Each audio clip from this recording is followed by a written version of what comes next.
נשים כמעט ולא מדברות על זה, אבל כמעט כל אישה חווה את זה בשלב כלשהו בחיים.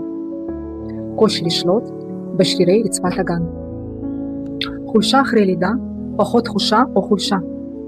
והרבה פעמים פשוט לא יודעים איך באמת להפעיל את השרירים הנכון. את אולי מתאמנת ומאמנת את הפוש שלך, ומה עם רצפת הגן שלך? האמת היא שרוב הנשים בכלל לא יודעות אם הן מקבצות את השרירים הנכונים, וכאן נכנס קיגול. זה המכשיר החכם לאימון שרירי רצפת הגן, שעוזר לך לראות ולהרגיש את מה שבדרך כלל נסתר מהעין. באמצעות אפליקציה ניתן לראות בזמן אמת את עוצמת הקיבוט, את הסיבולת של שרירים, את הקואורדינציה ביניהם.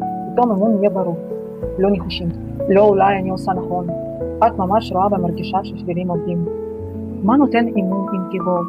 חיזוק שרירי רצפת הגן, מודעות גבוהה יותר לגוף, שיפור השליטה בשרירים, הפעולה נכונה ומדויקת, חיבור עמוק יותר לגוף הנשי. איך משתמשים במכשיר? מכניסים המכשיר שהוא במצב מרוקן, ומנפחים אותו מתישהו בפנים באמצעות הכפתור. מורידים אפליקציה, מחברים אותו, והאפליקציה כבר מדריכה אותה. מתי לקבץ, מתי להרפות, יש כל מיני משחקים בתוך האפליקציה שאת עושה ושולטת בשרירים שלך. ואת רואה את התוצאות בזמן אמת. רק בין 10 ל-15 דקות ביום.